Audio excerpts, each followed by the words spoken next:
What is up, binge watchers, especially to the Lucifans out there, because finally we're talking about the final season of Lucifer. I know it's a bit late to the party, but I would rather do a spoiler review, and I'm not really feeling binging this all in one sitting. Anyway, to give you guys a quick recap, by the end of season 5 part 2, Lucifer has triumphed this big battle against his twin brother Michael, and Lucifer does the unthinkable, which is to become God. Now season 6 is about him actually preparing to taking the role, and we got some final arcs here for our lovely ensemble.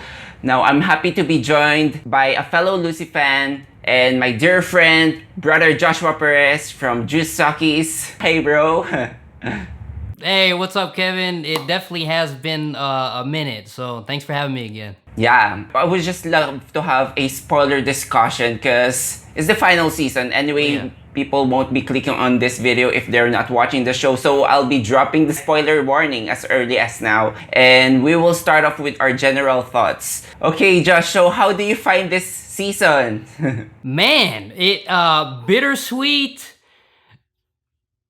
emotional, man. You know, like just super emotional. And hey, Kevin, if you need tissues, man, I got you. But no, seriously, so, you know, super emotional, jam-packed with a lot of twists and turns, big character revelations, and, you know, just a sprinkle of time travel involved in there. Just a lot of jaw-dropping moments. This season does kick off with the typical case of the week, but I was a little bit surprised because this season they kind of put that on the backseat a little bit. They kind of changed the format when it came to those, because the show has a bad habit of leaving you on a big cliffhanger at the end of any season and not picking back up on that cliffhanger. It's just usually like at the start of every season, it's just a, you know, case of the week, and then you're just left wondering what happened at the end of the previous season. And that was a big issue I had with all of the seasons, because I feel like they only slowed down the pace of the series. So I'm glad that they changed just how those were done in this season, because a lot of what they do as far as case solving ties in more to the main overall arc and the main plot. And I thought that was really well done. And I really wish they would have done that a lot more in previous seasons. And it was a nice change of pace. Yeah. I said this to you before the review that I'm not 100% loving this show, but the ending, for me, they nailed it. Now, the path to there could be a little bit bumpy. I don't know if you know this, but season 5 was the supposed last season, and then last minute Netflix ordered another season, so the showrunners just jumped into that opportunity. And basically, we have this 6th season. I can definitely sense that in this final season, they're doing a lot of things here because it's the home run, you know. They're gonna do fan service here, and that's okay. I actually like it because this show, it came a long way from cancellation of season 3, then it got 3 more seasons. So it's all about how much fan service are you gonna do, because you don't want the plot to suffer. So I can sense that they're doing a lot of things here. Not everything works, but ultimately it's hard to judge because I like the ending. For me, it was perfect. And to that murder case of the week, I was a bit disappointed because at the first few episodes, I thought they're reverting back to that formula. And I was just glad by the end of season 5 that, okay, Chloe is now out of the police force. The show can finally let loose some of its police procedural. When it got to the early episodes that they're trying to force this murder mystery of the week again, I was a bit disappointed. But thankfully, by the latter half of the season, they really just focus on the relationships amongst the characters here, most especially the Decker star here. So yeah. And then another thing that I found about this show is they do a lot of callbacks in here and some musical numbers, which is always been a constant part of the show ever since. And then it's always good on delivering these big emotional moments, no matter how bumpy the road can be, to get through there, and some humor, because this show has evolved throughout the years.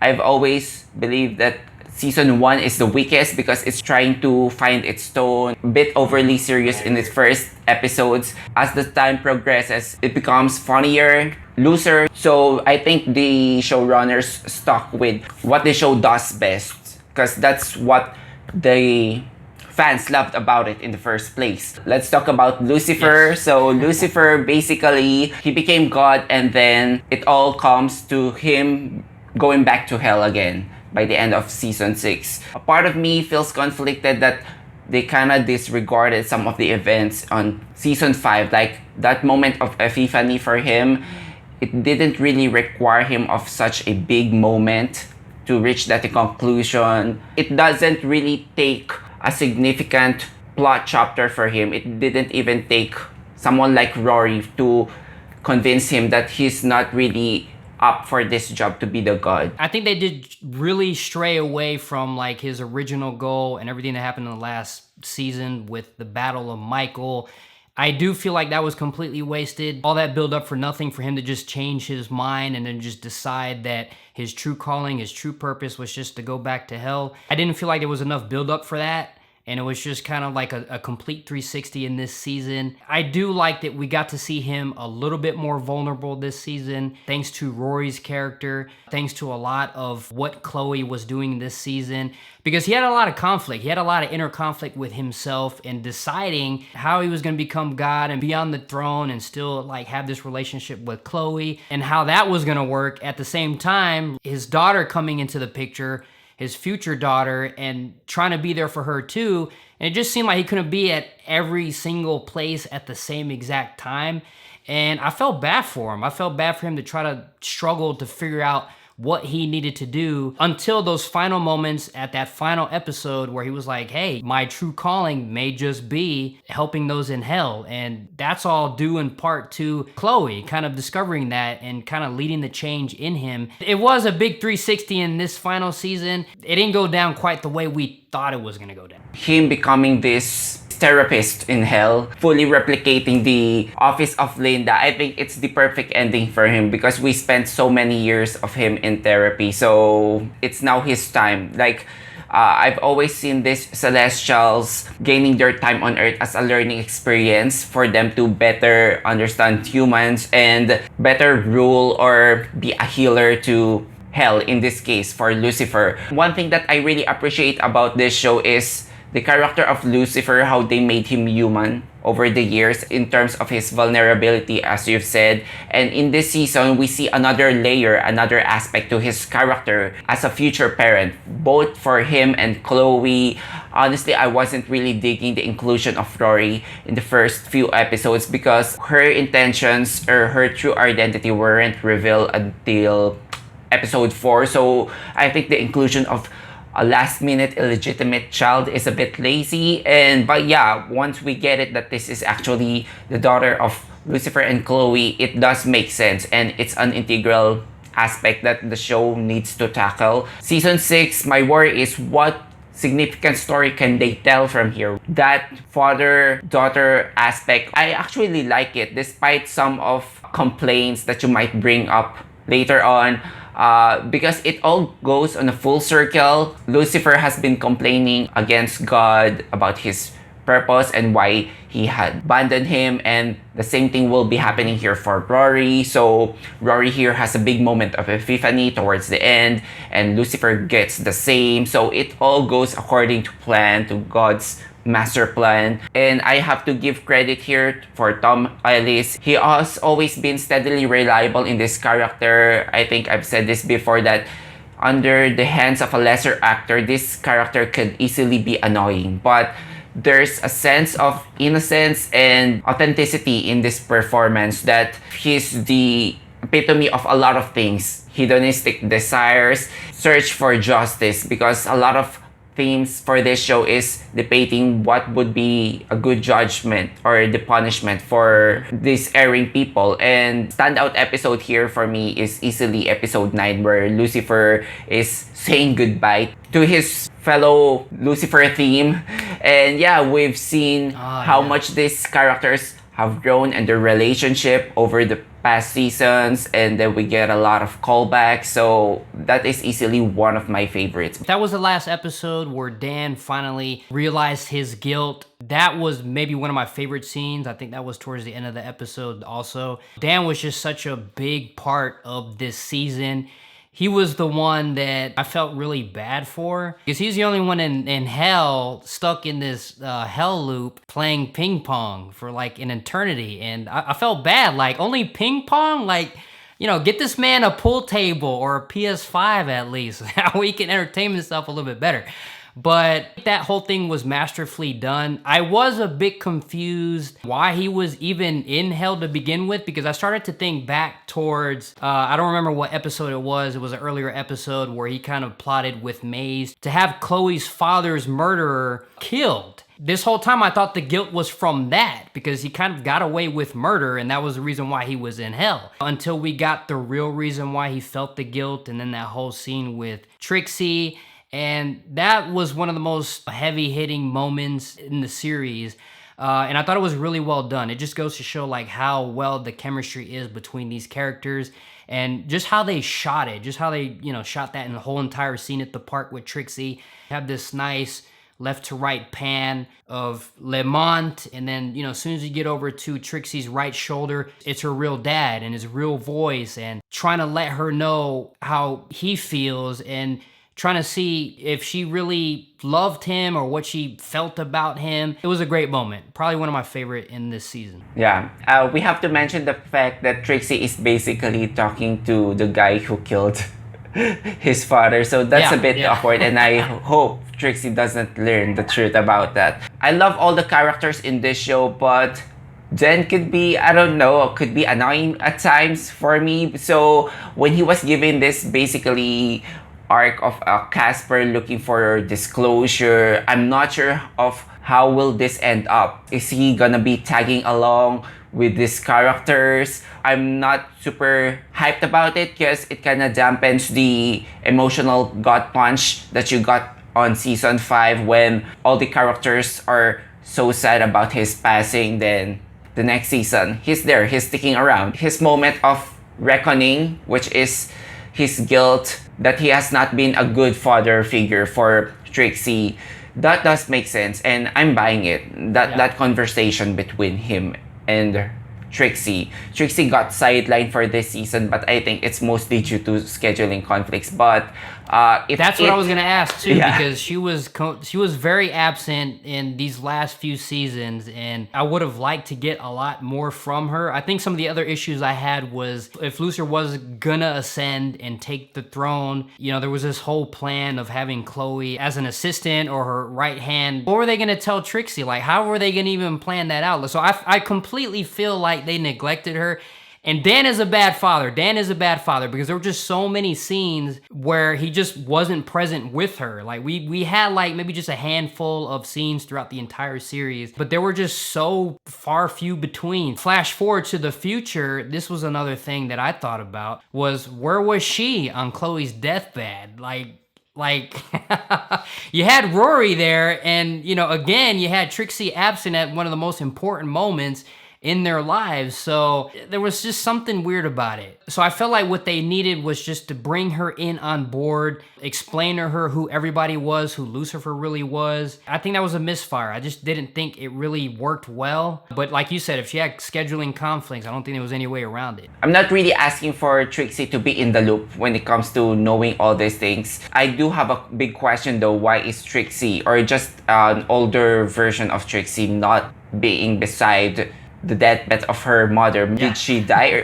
before her mother died? But I was thinking that was a possibility. Yeah, but anyway, that feels like a different story for a different time. But one character that finally got into the loop though is Ella. So I always thought that they're just gonna keep this character innocent of everything that's happening around her, but she finally pieced it together after so many seasons of playing along. Lucifer is not a method actor, he is actually the devil. And I always appreciate that how this show did not treat her character as just this cute geeky sidekick, but there are some poignant and deep lessons to be learned here about faith. Not only about faith in God and also faith in others. Like, there's just one line that I really love, like, you don't really need to know everything about a certain person for them to fully know them, as long as you know what's in their hearts. So I dig that. And yeah, since we're talking about here heaven and hell as well, one thing that confused me is the rules of how these celestials can go back and forth. I don't know if I just missed something, but how come that Amenadiel, by the end of the season, who became God, can still pop back to earth whenever he wants? I like the aspect of God being able to walk amongst us humans. Amenadiel, assuming his work as a cop, is a good choice, I think.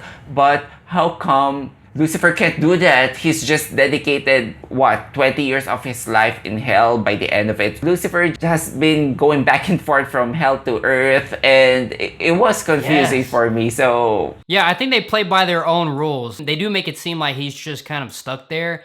But, you know, if Amenadiel can do it and he can go and visit his son and Linda and, you know, Chloe, if she has the ability to do the same thing too, I don't think there's any reason to doubt that he can't, Lucifer can't. But we'll never know because, you know, this is the final season and we just don't know where it's going to go from here. Yeah, speaking of playing by the rules, maybe a lot of Christian conformists, the more conservative ones, are going to disagree with the show, though I don't find this show blasphemous. We were taught that hell is like a one and done deal. Once you're there, there's no way of getting out. But this show, and I kind of like how they portrayed hell here, because it's still a place of redemption, you know, and the show makes a point that even the devil can be redeemed. So why does any soul could be exempt from that? So guilt is the one that's sending you to hell. And once there's a remission of guilt, once you accepted, once you're free from that burden, you can finally ascend to heaven. So I like that aspect, though I'm not sure how is that going to sit amongst Christians. Yeah, I agree. Cause that's part of what makes this whole entire show unpredictable. Yeah, like you said, a lot of Christians are gonna disagree with it, but it's fun to put a spin on things. It's fun to kind of put that twist on things because you don't know what to expect. You know, you don't know that it's gonna be predictable or not. So, you know, just that whole entire idea of the guilty going to hell and being able to have a second chance to go to heaven, find redemption, you know, which was a big theme in this series. It's interesting to me. It just kind of keeps you on your toes. And, you know, I appreciate that whole theme. I think let's move on to Chloe. So Chloe here, at the beginning of the season, she's trying to investigate without a badge. And then she has this arc of slowly succumbing to power, but then it really doesn't go anywhere. But can I just say that Lauren German, I think this is her best performance. The character of Chloe has always been the one in charge when it comes to delivering these emotional moments, you know, because Lucifer is mostly doing most of the entertainment, more of the cheekiness of the show, but Chloe is the straight-laced shooter per se. I do love that the show finally focused on them as a couple. Part of my complaint on season 5 is they're just once again reverting back to that will they won't they relationship, and I was just like, come on, can we get past through that and have them as a couple? And thankfully they did not materialize any shallow problem again. Like, there's no question in our heads that they're going to be the end game, so we just want to see them grow as a couple, and that's one of the best things about this season, is focusing more on their relationship. I agree. You know, that was another issue I had too with previous seasons. It was just kind of like this on and off relationship.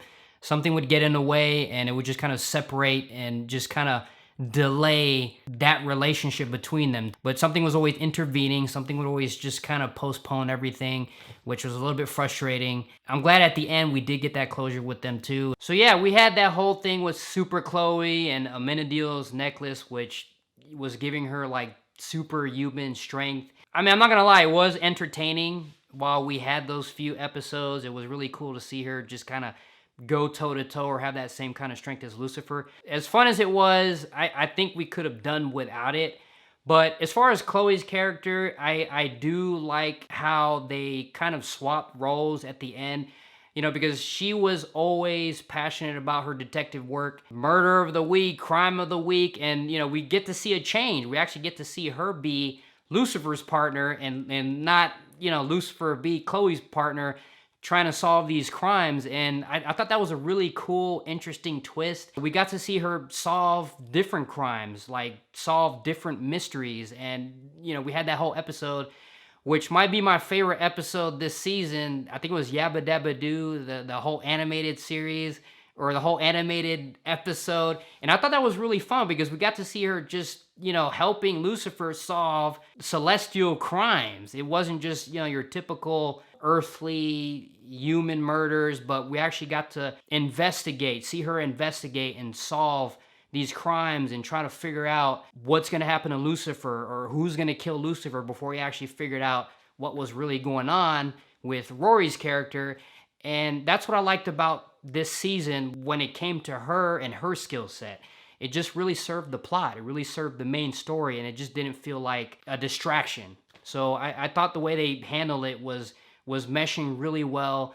And like I said, I wish they would have had more of that in previous seasons, because a lot of those episodes are just really forgettable. They're just filler. Most of the cases here are human against human murders, but it's only in this season that they're doing cases about, the souls. And I think it's a good foreshadowing because eventually Lucifer will wind up on hell again, doing therapist work for these souls. But yeah, episode 3, honestly, I wasn't too hyped about it. It looks gimmicky for me. That segment where they do the cartoon. I mean, this show has always been gimmicky, and I kind of buy it sometimes. And even, genre shows do it all the time. So why Lucifer can be treated in any different, right? But once we get to the bottom of it, why they're doing this cartoony, I don't know if you've seen WandaVision, but I felt like they're trying to pull off a WandaVision in here, because the criminal here, I actually forgot this character and I kind of felt bad because apparently he played a significant role in the past of Lucifer. His younger version, or the kid, was watching cartoons, so that manifested into his hell loop, and we get to see Chloe and Lucifer in their animated versions. The one thing that didn't work for me, but I tried my best not to really think about it, is the time travel aspect that happened here for Rory. I mean, we're talking about Celestial, so time travel is not really impossible, not really out of the equation. But the thing is, if Rory can go to hell, why did she just go to hell anytime, right? Why does she feel the need to travel back in time and have a moment with a younger version of Lucifer? Because I don't know if I misinterpreted it, but the way I see it, her character wants to have closure so bad that she actually self-actualized herself into the past. Is that what happened? Yeah, that's exactly what happened. The whole time traveling thing, I mean, it's sensitive because it can get convoluted anytime time travel is involved in any kind of plot. I kind of like pull back a minute and I'm like, oh man, this is gonna really like just hurt my brain. It doesn't always work, and I don't know if this show needed it, but I feel like if you just dwelled on it a lot, that a lot of these mistakes or errors or things that just didn't make sense would just kind of pop back up. But, that's why I try not to think too much about it. They didn't really dive too deep into it, and I just kind of got to a place where I just, accepted it, for what it was, because it can definitely be a mind twist for sure. And I think it's for the best that the showrunners didn't really focus on the time travel aspect, because it wouldn't really stand against criticism, right? If you're going to pick apart what really happened here. But the thing is, I feel conflicted about it because I love the inclusion of Rory here. The actress, she made a strong impression, despite that this is the first season that we're going to get to know her, and she didn't stayed here for long. It's just one season, but she left a mark here. And I had to Google this actress, and apparently I already saw her in Deadpool 2. Wow, I never noticed. I knew she looked familiar, but I couldn't pinpoint what movie. So maybe that's where the inherent goodwill comes from. So yeah, the thing that I didn't like on the season finale is I understand that they need to introduce again tension here, because you don't want the final episode to be something, when it comes to energy, to be just dwindling down. There needs to be a conflict here. So the character of Lemerck, it feels so much of a last minute. Suddenly he has this last minute anger and hatred against Lucifer that felt like it came out of nowhere. There's no proper tension build up there. It all leads to Rory getting kidnapped, which I don't know how it happened in the first place, considering she has this killer joggers. It feels like the most random thing, and I do understand that they need to include, some thrill, some action here. Maybe it's all done for the service of that dramatic tension here, but I wasn't really loving that. I agree to an extent, but I feel like if we didn't have him, that last scene that we got with him where we actually find out what Lucifer desires, and I don't think we've ever had an episode where anyone has ever asked him, what he desires in life. And that could have been the reason why they just threw him in there. And, for that exciting action sequence, but I feel like he was just thrown in there for just that one moment to kind of just bring everything together with Rory, to stop her from killing him, and to have Lucifer just be honest and just kind of throw out there what he desires, what he really wanted. The other thing I was thinking too, how did you feel about the whole end of the world plot? I felt like it was completely underdeveloped. I felt like that just came out of left field. It was just kind of like thrown in there, when we found out Ella's revelation and her whole end of the world whiteboard thing, and it felt sloppy. It felt half-baked that angels were granting prayers, and because of that, like, the end of the world was coming. It did nothing for this season or the final episode. What'd you think about that?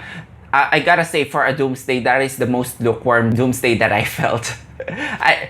It was mentioned, but I didn't feel anything. There are signs, frogs dropping from the sky, and the moment of epiphany for Lucifer, which is the most important thing here, I don't think it really needed that doomsday push. I think, I do understand what they're doing here. Lucifer has to make up his mind if he's going to be a god or if it's going to be Amenadiel, which is the obvious choice. And I'm glad that they went for it, because I honestly won't feel if Lucifer becomes god by the end of this show. That doomsday, it's so underdeveloped. They should have kicked off with that season, with that looming threat, and worked from there so that you can feel the ominous power of that threat coming in. Let's talk about Amenadiel here. There's something significant to be shared about here, because the show tackled about the Black Lives Matter movement. I wasn't sure how to feel about it, because this show hasn't been really tackling issues about racism. I felt it's a bit odd, but then again, it's a police procedural show, and it will be irresponsible and almost insensitive that they're not going to bring this up. You're right, they don't really play too heavy on those big themes in this series, but it is a prevalent issue. It's still something that's ongoing, and it's just, I guess it just served as kind of like a reminder of the issues going on in today's society, but they didn't really press it like you would have expected. They didn't really do a whole bunch with it, just maybe 2 episodes where it was highlighted. I don't think it outstayed its welcome, because if it did, like, it would have had like maybe half a season where it was just focused on that conversation. As far as Amenadiel, I like how they went with his arc. I always felt like he was the one that was more suited for that throne anyways. I'm glad they went that route, because there was always episodes where we had him just kind of explaining his faith in humanity. That is the person who should be God, is people who have that kind of faith, who's really willing to be there for mankind. They really wrapped up his arc pretty well while touching, on those themes. Let's talk about Linda. Linda's arc here, I'm quite surprised that they did not address that what she's doing, making a novel out of her patient's experience. That is something unethical, and but in the end, she ended up burning the whole thing. So yeah, I guess we're all good. It kind of works as an arc for her and a plot device for Lucifer to look back and eventually insert those scenes from the previous seasons. Yeah, and I think it was just an episode to kind of throw in a bunch of Easter eggs and highlights from previous episodes. But yeah, you're right. I don't know if that's ethical at all, or I guess it just served as just to harken back to the very first few episodes and seasons and just kind of see where all the characters came from and how she perceived them or interpreted everybody. I mean, it was funny. It was a comical episode, I'd say, and I think it just served nothing more than, just that to kind of get her perspective on how she viewed everybody. Yeah, this show has a lot of callbacks. The beginning part of this season, it reminds you of the pilot episode, the intro here, where the whole overspeeding ticket in there. And then I'm sure a lot of fans can point out a lot of callbacks in this final season. Like, I've already seen one in Twitter where Rory shot his father Lucifer on the exact same spot where Chloe shot him. So yeah, what else? Right? So, let's talk about Maze and Eve. One of the endearing couples here in the show. I've always loved the character arc for Maze. This character just represents choosing her own path, and at the end, demons can self-actualize too and grow a soul. So that is something that I really like. Her moments with Eve never felt rushed for me. They brought up Adam here because it's inevitable. You can't just marry these two people without addressing Adam, right? So Maze here brought the LGBT aspect, and this show just keeps on evolving. It wants to be something that's socially relevant. She's probably one of the characters here that I'm gonna miss the most, because I did not expect that she's going to do a 360 here, because she was so unlikable when she first came out, and then she's just lovable character, and that moment between her and Lucifer, Maze doesn't really cry. So when she got choked up in her final moment with Lucifer, it really gets into you. It did. And I mean, she did start out as one of my favorite characters, and she did get really annoying because it was just this which team she was going to be on, like for Lucifer's team, and then she was against him at many times. And, that was frustrating that she couldn't quite find herself where she fitted in. She hated that she didn't have a soul. Like, she didn't have a purpose or didn't know where she was going to go with her life. And I think when, God had that conversation with her, completely changed her. And I just kind of went back to, loving her character, because then she realized that we can grow that soul. Like, the whole time she thought that she didn't have one. And that's what led to a lot of her decisions, a lot of her bad decisions. And she was good one minute, bad the other. And then, she's teaming up with Michael, in the last season, and it was just frustrating. I kept telling myself, like, can you just choose a side? Can you just pick which side you're gonna be on? But I'm glad in the end she finally realized that, and Eve was definitely a big help in growing her character, so she didn't get too annoying later on. So I'm glad they did well with her. And I've always thought that Maze being with Eve is such a bold move for the show, and I love it. As we see these characters grow, we are actually learning a lot from them. So what does this show mean to you? Because for me, just to get into the spiritual realm here, the terms of free will and God's plan here, faith can be malleable, but in the end, you are given this free will, and as long as you do what is best for you, you're eventually gonna wind up on whatever God's plan is. Even though you might have a predestined path, it's actually the best thing that could happen for you. I mean, are you getting me here? Because these two are seemingly, conflicting ideas, but somehow I was able to marry those two. Yeah, that was a big thing I took away from the entire series was, fate versus free will. And, we have that moment, the last season where Lucifer is trying to prevent the events that are going to happen. We can only do so much if something is destined to happen, but what I liked was that what he realized in the end, it wasn't him wasting his time trying to stop the events that were going to happen or his death or whatever. It was all about how you spend those final moments that you have with the ones you love and making that decision, making that choice. Had he just spent all his time trying to figure this out, trying to stop the inevitable, he would have missed out spending time with his daughter. Yeah, those issues come into play for this season. It's just, figuring out your path whether to act or just kind of, give in, just because you already know it's going to happen. So nothing you can do is going to change your future. So it kind of just makes you really think about your own life and the decisions you make, if it's going to really make you happy, and if, the end result is going to really happen the way, it's supposed to be, or if you have any kind of control of it. So it really makes you think about those things. And I think it's really important. And, going back to Ella's character, that was another theme too. Like, she's the most religious character in this series. And honestly, I would have been fine had she not found out, who was who, or who Lucifer really was, or, the divine, because she kind of represents that real, relatable, faithful character that doesn't need to have proof in the divine or in God, because a lot of us people of faith, we go on faith. We don't need proof. So I would have been fine had they done it that way, because she was another one of my favorite characters, because she's us. She's a lot of us people of faith who go each day living our lives based off faith, not ever needing to actually see it or, have that kind of proof. So that was something that just really stuck with me personally. And I liked, how they went about it with her character, except for like how the reveal was done. I think they could have, maybe just not had it where she'd known about it, and I would have been fine with that too.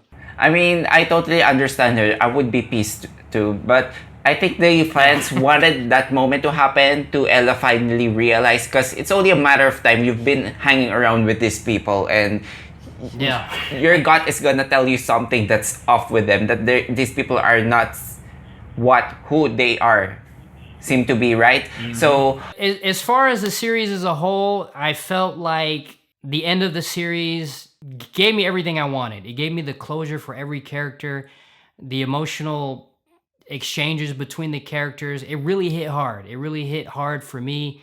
It wrapped up really nicely, and it kind of just proved how well these characters interact with each other, the chemistry. And for me, that overshadowed most of the nitpicks I had was, the character resolutions, because to me that's just something that really mattered the most.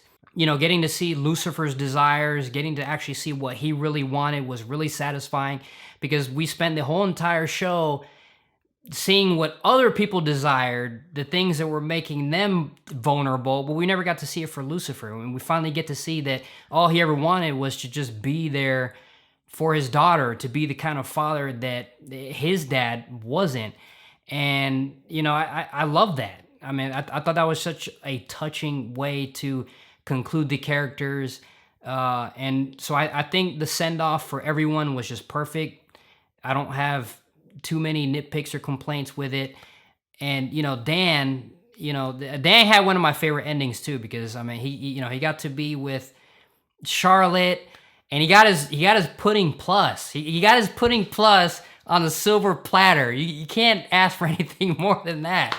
So that was great. And I'm gonna miss the show. It's just been a nice ride, bittersweet. And I